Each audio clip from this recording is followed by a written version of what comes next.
Nagpasaklolo ang 3 Pilipino sa Cambodia na inalok ng trabaho sa call center pero pilit na pinagtrabaho bilang scammer. Nagtago sila mula sa mga Chinong ng torture at ngayon tumutugi sa kanila. Nakatutok si John Consulta, exclusive.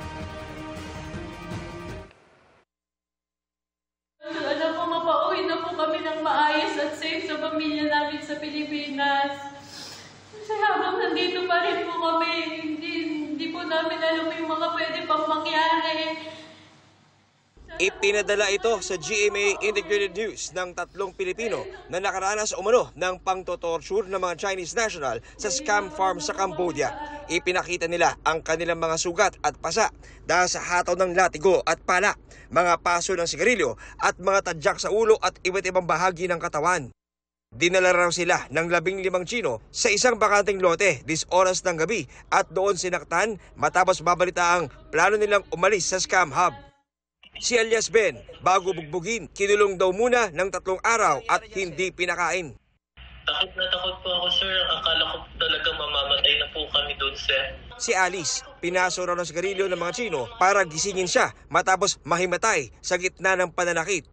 Pagkatapon po sa akin sa may lupa po na puro bato-bato, ito po yung unang bumagsak.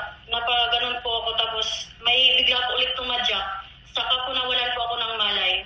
Nagising lang po ako, sir, nang may pumasok po sa kamay ko ng sigarilyo. Yung isa po, bakal.